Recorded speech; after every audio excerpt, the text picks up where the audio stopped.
Hello everybody, my name is Yuno, welcome back, and today I got a special treat for you guys. I'm going to scour Reddit for the best short scary stories I could find, and we're going to go through them today in this video. If you like what you see, please leave a like and subscribe. We're on our countdown to Halloween, so there's more content like this coming. Now on to the video. I should feel something, right? Regret. I long for the days when regret squeezed me until I screamed, until I felt empathy, agony, something. When I first killed my first children, it hurt. A pang of regret, a tumor of I shouldn't have done that, bleeding into my brain. But the more I birthed them and killed them, again and again and again, the pain dulled. Now I have 3 darlings in front of me. Tessa, my first baby, glares at me from the chair, struggling against the ropes. I see so much of myself in her. They were doing so well. But here they are, in the slaughterhouse. Tessa's frantic eyes find the scarlet walls, my old darling's entrails strewn across the old concrete. Ben, my second darling, thrashes and screams, tied back to back with Tessa and my third darling, Imogen. I cradle their faces and whisper, "It's okay." Straightening up, I grab my laptop from the floor. "If I get 500 more followers, I'll let you go," I say, smiling as I run my fingers through Ben's hair. He snaps at me like an animal. Imogen stays silent, her small sobs making my chest ache. I can use her tears. I tell Imogen to sob harder, and as she does, burying her face in her knees. Tapping the screen, I give them an ultimatum. Tessa's wide eyes reflect the dim light. "Make Mommy famous," I tell them. "Then you can go back upstairs." But the numbers won't move. Every empty comment section, every stale follower count makes me claw at my hair. Even when I tell them I'm holding my own children hostage, that I will kill them, there's nothing. No comments, no likes. I refresh the page until my thumb moves on its own. Eventually, my hurricane thoughts drag me back to the basement. I slash Ben's throat, dismembering him and dumping his pieces in a trash bag. I feel nothing as his blood pools at my feet. Then I get a comment. "Ben is amazing, oh my god, I love his character." Fuck. Tessa screams and Imogen sobs harder. I drop to my knees, pull out his dismembered parts, and reassemble him with trembling hands, the duct tape clinging to my skin. He's not perfect, I even tweak him to match that commenter's expectations. When his eyes open, his agonizing screams beg me to kill him again. I force him back into the chair and await that second comment, my bloodied fingers dancing across the keyboard. Another comment flashes up on my notifications and my stomach twists. "Why did you bring Ben back? He's not the same." The likes stop. The comments, then the hits, all of them stop. I kill my darlings once more. I pour gasoline over their heads, ignoring their cries, dropping a single lit match. Orange flickers in my eyes, my baby's burning to nothing, but I'm already creating new darlings inside my head. They will be better. I pick up my phone, tapping the drop-down menu. "Are you sure you want to delete this post?"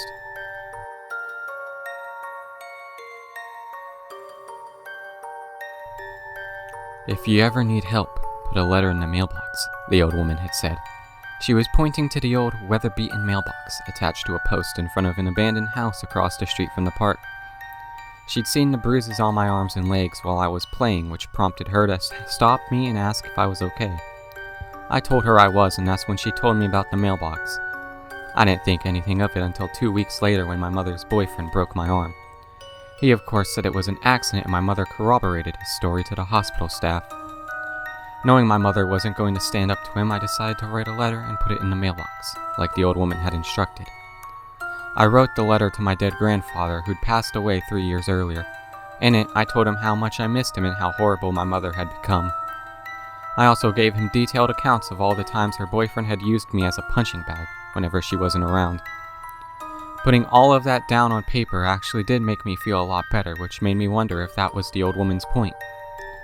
On my way to school, I slipped the letter into the old mailbox, closed it, and raised a flag. When I did, I looked around to make sure nobody was watching me. Then I went to school and put the letter out of my mind. I didn't think about it again until I was on my way home. As I passed the house, I noticed that the flag on the mailbox was no longer looked up like I left it. Curious, I peeked inside and was surprised to see that my letter was gone. After closing the mailbox, I looked around to see if anyone was watching me, but I didn't see anyone. I did, however, see the old woman who was sitting on her usual park bench feeding the pigeons. I considered going over to her and asking her if she'd seen the letter taken, but I decided not to. When I got home, I was surprised to see several cop cars in front of my house, along with my mother standing on the porch talking to a couple of officers. She was crying. "I found him like that when I got home," she sobbed. "What's going on?" I asked as I approached the porch. "Oh, honey," my mom wrapped her arms around me. "Somebody killed David." "Do you recognize this, Miss Warren?" A detective had come out of the house holding a clear evidence bag with a bloody belt in it. Attached to it was a huge buckle embossed with a bull. "I recognize it," I replied before my mother could. "That was my grandpa's." "Where is he? We'd like to talk to him." "He is dead," I said.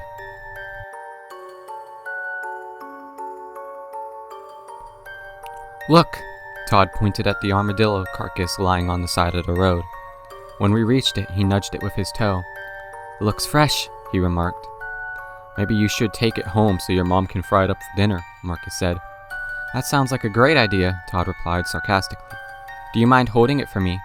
He grabbed the dead armadillo by the tail and flung it at Marcus. Marcus tried to dodge out of the way, but he was too slow.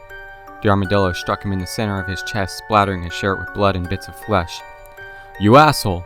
Marcus yelled, grabbing one of the larger chunks of flesh off his shirt and flinging it at Marcus. "You guys are disgusting," I said, making sure to keep my distance from both of them.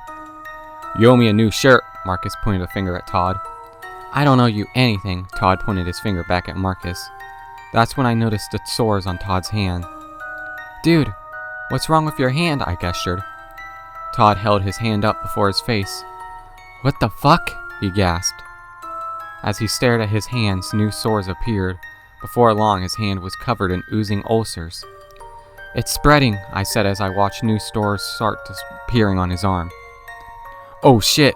Marcus cried out. When I turned and looked at him, he was holding out his sore-covered hand. "What the hell is happening to us?" he asked. Afraid that I was next, I stared down at my hands as I backed away from my friends. "What do we do?" Todd turned his worried eyes towards me. I didn't know how to answer that question. All I did know was that I wanted to get as far away from them as possible. That's why I ran. An hour later, 2 people in hazmat suits came to my door and brought me outside for questioning. Behind them, lying on the ground, were several sheet-covered forms. It was easy to tell what was under them by the bloodstains seeping through them. "We were told you could tell us what happened here," one of them said. "I have no idea what happened," I insisted. "Tell us what you do know." I couldn't see the speaker's face, but I could tell by the voice that it was a woman. I told her about how the 3 of us were walking down the street and found the armadillo, and about how Todd threw it at Marcus. "That confirms it," the woman turned to her partner. "It's got to be leprosy. Armadillos are known carriers." "That's impossible," her partner replied. "Leprosy isn't that contagious and it doesn't work that fast." The woman turned and looked at the twin stacks of the nuclear power plant in the distance. "It does if it's mutated," she replied.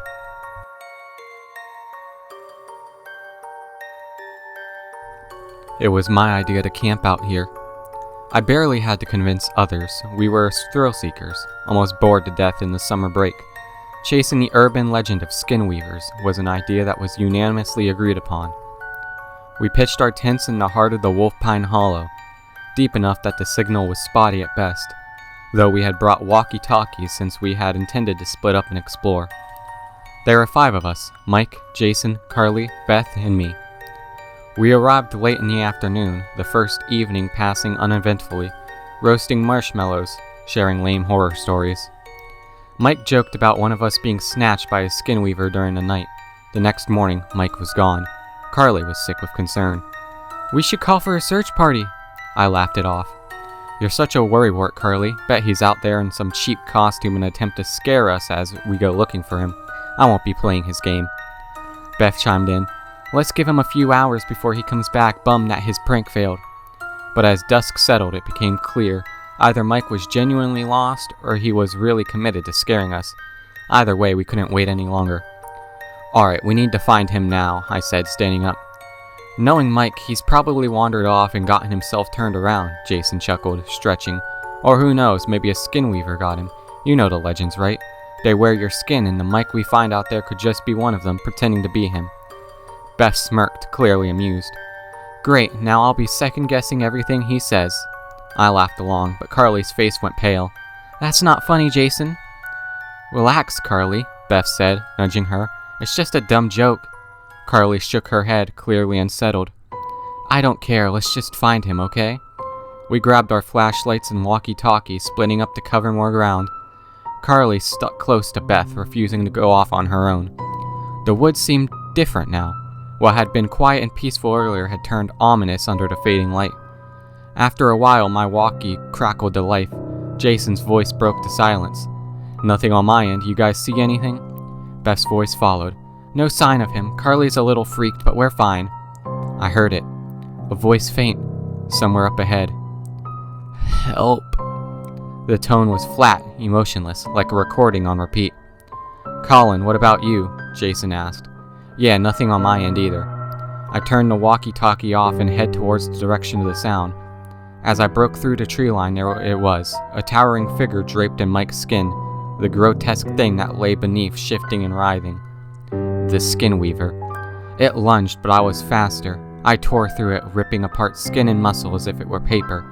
I crouched down, staring at the writhing remains. "They're mine, all of them." He first appears in photographs. Despite the vibrant pinstripe suit, he's almost impossible to spot. He stalks the backgrounds of your past, the bleachers of an old Little League game, the streets beneath Cinderella's castle on your first trip to Disney World, the crowd of families at your high school graduation. He waits for your nostalgia, senses it, then makes himself known. He starts his approach photograph by photograph.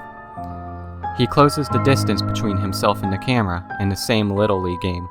He appears beside you at the home plate, then your family posing with Mickey Mouse, then the podium where you accept your diploma, your entire life ahead of you. By then, you can finally see his emotionless, emaciated face. He places a hand on the shoulder of your younger self. Suddenly, you can't remember the happiness you felt on those perfect days. You realize that the old you is no longer smiling. He is. The cycle continues. He gathers enough strength to infiltrate your memories. As you recall precious moments in your mind, aching to return to days long past, he will be there. Once again, biding his time in shadow, studying your most memorable experiences, the ones never committed to paper or phone. Your first steps downstairs on Christmas morning, your first kiss, your first deep talk with your best friend. Every place in your mind where you feel the safest, where the world, no matter how hard it tries, can't hurt you. He will be there.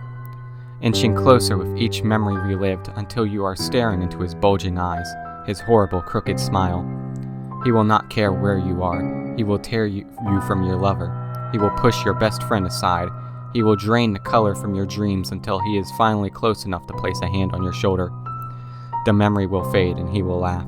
The pinstriped man is a parasite. He will continue his work until your every happy memory, both documented and imagined, has been erased.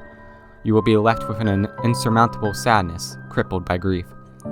Your only resort, you may think, will be to look to the future. First, find hope in the possibilities of tomorrow. He will be there too, dancing, cackling, brandishing the joy he stole from you like a trophy. And then, truly, there will be nothing left. You will look at yourself in the mirror every morning for the rest of your days. You will not recognize your own face, emotionless and emaciated. You will only recognize the man always looking over your shoulder, ready to snuff out even the smallest flame of happiness inside you. He will always be there, smiling. My daughter was always a little odd. She struggled to make friends ever since we moved to New Mexico.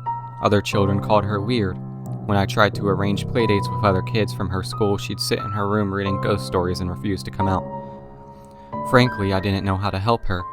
Her therapist in Santa Fe said she withdrew inwards as a coping mechanism. It had been 3 years since my wife died, but she still hadn't processed a loss. So when she told me she had an imaginary friend, I wasn't a bit surprised, relieved even. It was the happiest I'd seen her in months. His name was Old Lamplight. "He comes at night, Daddy," she said. We talked through the window. It was a little creepy at first, but after late night chats with her friend, she slept better than she had in a long time.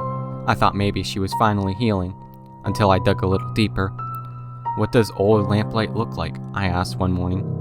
She said like she didn't feel well. He's got a glowing face and no eyes, she said, yawning over her cereal. He carries a little box that won't stop screaming. He says I'm special. She didn't seem worried, but something about it made my skin crawl. Things got worse. She'd wake up in the night begging for him to go away. I'd run to her bedroom and find nothing out of place, only a strange taste like copper in the air. One evening, she complained that Lamplight's box was so loud it hurt her ears. Then she collapsed. I rushed her to the hospital where my worst nightmares were confirmed. Bone cancer. She was only 8 years old. We tried every therapy, every treatment. Nothing helped. Her cancer was so aggressive it even baffled the doctors. It metastasized into her eyes, rendering her nearly blind. She hallucinated, howling that old Lamplight was all alone without her. I couldn't cope. One evening I left the hospital and hit the bar. Got to talking to an old-timer. You ever hear of somebody called Old Lamplight? I asked. He thought for a moment, swirling his beer. You don't mean old Johnny Lamplight, do you? I shrugged. He went on. Legend goes Johnny used to take his Geiger counter to go uranium prospecting out in the hills. Way back in the day. You'd see his lamp at night going over the mountains. He drained his glass. Story is he got caught out at Los Alamos when the government tested the atom bomb. They say he's still out there, not dead. Worse. I was about to buy him another drink when I got a frantic call from the hospital. Miss Peters? We have urgent news about your daughter. What happened? Is she alright? Is she dead? I asked, panicking. No, sir. The voice on the line paused. She's gone.